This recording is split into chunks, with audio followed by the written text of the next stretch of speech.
Hey Fear fans, it's Doorstop, and now that we're over a month into 2024, I wanted to take a look back and appreciate some of my favorite moments as part of the Fear Smash team in 2023. There's a lot to talk about. It was my best year yet, so no long intro for this one, and let's get right to it. Number 5. Discovering Tandoori Flames at Collision 2023. If you follow my Twitter, which you absolutely should if you don't, you know that I love to tweet about plenty of things on there besides Smash. I love to tweet about Pokemon VGC. I love to tweet about my favorite book series.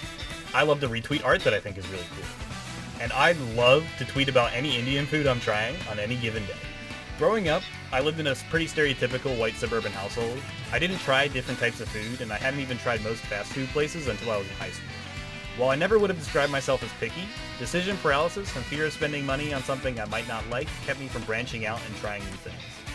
This all changed when a friend of mine took me to an Indian buffet. It was the perfect environment. Somewhere where I could try everything without fear of paying for something I didn't like. Turns out I never needed to be afraid because I loved everything. Whether it was tikka masala, vindaloo, buttered chicken, tandoori chicken, biryani, lassis, you name it, I loved it. Ever since then, I made it a point to try as many different cuisines as possible, as often as possible, because I don't ever want to find out I was missing out on food I love as much as I love Indian food. But to this day, nothing ever hits the spot quite like Indian does. And so when I travel, I make it a point to hit up a new Indian place every time. While I definitely don't claim to be any kind of a food critic, and obviously I'm not qualified to tell you what's authentic or not, I can definitely taste the differences between different restaurants and am able to rank my personal favorites. I've kind of developed a mental list of my favorite spots near majors and regionals, and in Parsippany, New Jersey, 5 minutes from the Collision venue, me and Emma, a fellow enjoyer of Indian food, found our new favorite spot among anywhere we visited. The food was so good, we ate there 3 times that weekend.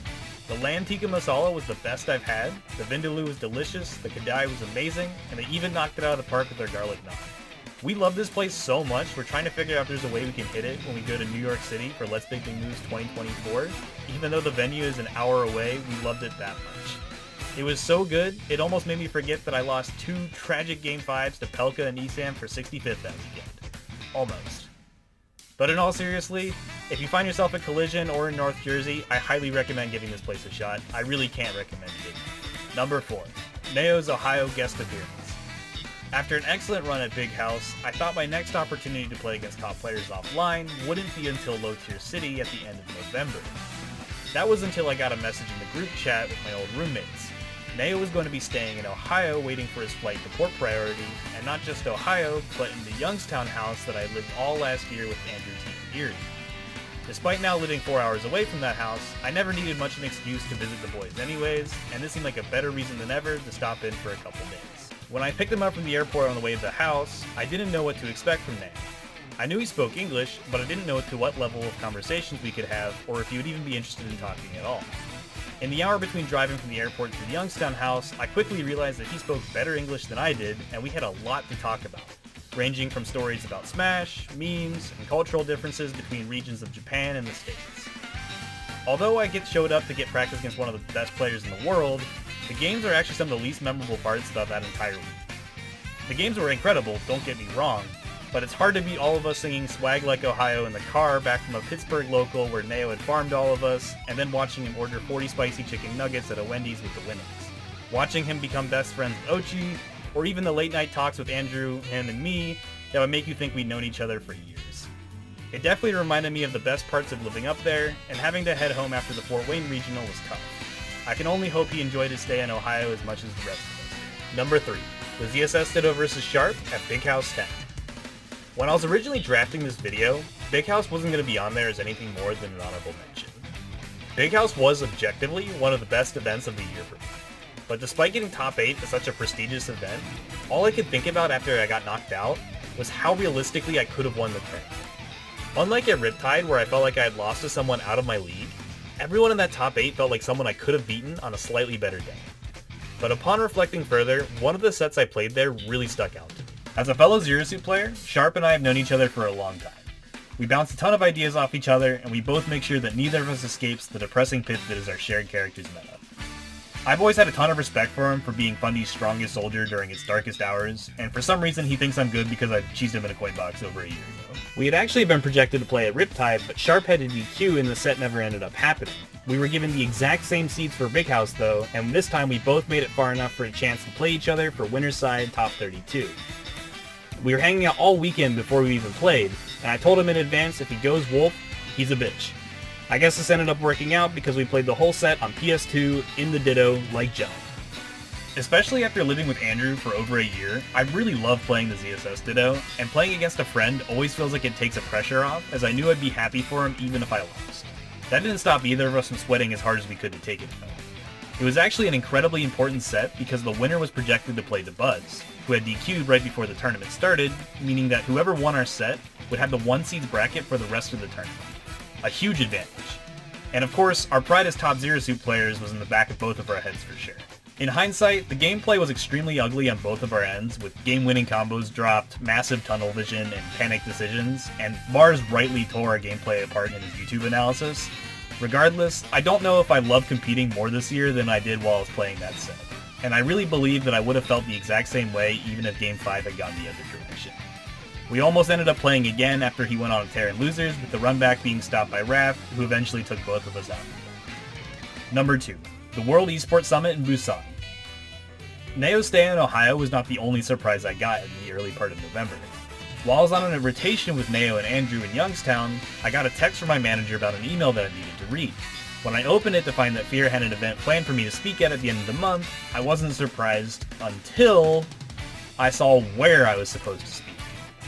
In Busan, South Korea, at the 2023 World Esports Summit. I was amazed. Me? On the other side of the world? Somewhere where English isn't the first language? The possibility was exhilarating and terrifying. Also, there was a big problem. My flight left on November 26th, and it was the 8th. And I only had a passport card that I had gotten to attend GOML earlier this year, but I didn't have the book which I would need to attend. With a little help from a congressman's office, I was able to schedule an emergency appointment in Dallas while I was playing at Low Tier City, and receive my passport just in time to make the event. After by far the longest journey in my life, I touched down in South Korea at around 8 PM their time. I have a whole video where I talk about more details about the trip, but suffice to say my only regret about South Korea was not having more time. I quickly made friends with the other speakers on my panel, and exploring the city with them made Busan not just one of the top experiences of this year, but one of the top experiences of my entire life. The food, the sights, the prices, and the people especially were all unforgettable. The only regret I have about Busan that keeps it from the number 1 spot was how short my time there was. Had the experience with the passport not caused the trip planning to be so rushed, I probably could have figured out a way to stay a few more days. Even now as I'm recording this video, I'm still thinking about all the things I want to do when I make a second visit, because I am determined to go back and see everything and try everything that I missed out on the first time. Before we get to the number 1 spot, I want to do honorable mentions. And the first is Let's Make Big Moves 2023. While I could say that Toronto at GOML was the first time I went to a different country, or that South Korea was the first time I really went somewhere that was that different from America, I would say that my first experience somewhere truly foreign to me was in New York City at Let's Make Big Moves. The second honorable mention I have is trolling with DJ Don at Low Tier City. Low Tier City was another fantastic tournament for me. It's actually the highest placing I probably got at an event of that quality. And beating Mutace was a huge deal, especially because I kind of saw Mutace as like an insurmountable barrier for most of this year. But really the memorable set for me at Low Tier City was actually playing DJ Don. A lot of people saw this set that we played in Top 8. A lot of you guys don't know that we actually played the day before that though, at the pre-local. And it was a best of 3 set, but the set went very similarly to our Top 8 set the next day. We had a Game 3 last stock set, as just like we did the next day, where it was a Game 5 last stock set. And the entire time I realized this kid's not like playing Steve because he likes winning. He's playing Steve because he loves Steve. Like, this guy is just trolling the entire time and doing all the funny like little like Minecraft tech.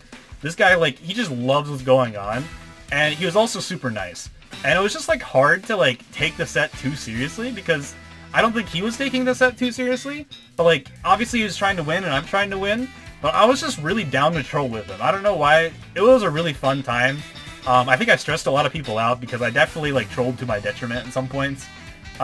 Just like he was, I'm sure. Number 1. Top 8ing Riptide 2023. I'm sure this is of surprise to absolutely nobody, especially after seeing the Busan trip at number 2. I think everyone knew this had to be the number 1. To fully explain the journey and the experience of top 8ing Riptide, I would need at least 30 plus minutes more of video that we don't have. And I can say for certain because there's a video of me talking about that for 30 plus minutes on this channel. To keep this limited to the most important reasons this was a special moment for me, we need to go back to SOS 7 in 2022.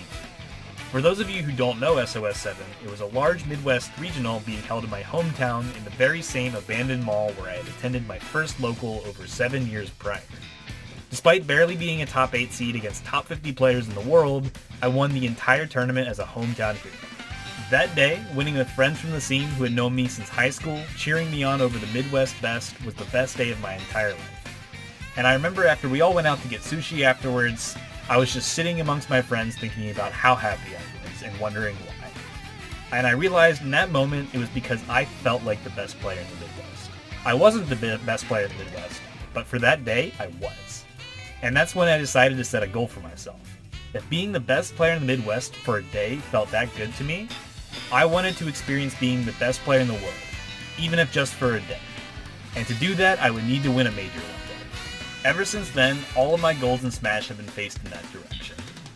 Fear picking me up shortly after SOS 7 was a massive step because they have given me the opportunity to attend all of these majors, which have helped give me massive bursts of improvement and experience needed to keep working towards this goal, and I cannot thank them enough for that. But ever since Shine last year, I kept feeling like I was getting stuck.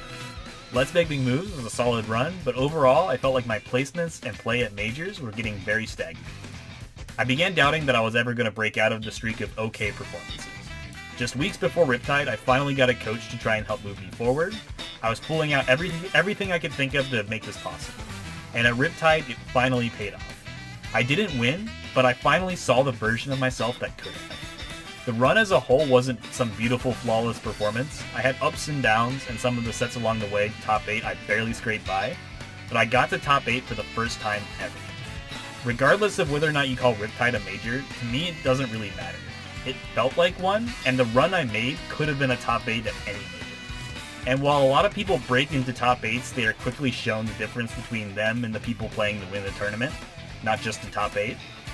When I was on that stage for the first time in my life, I played like I was there to win the whole thing. I saw myself doing it every time I got up and believed, and I still believe in myself. I'm far from achieving my goals, but Riptide was the first time I could see the version of myself that could do it, that will do it.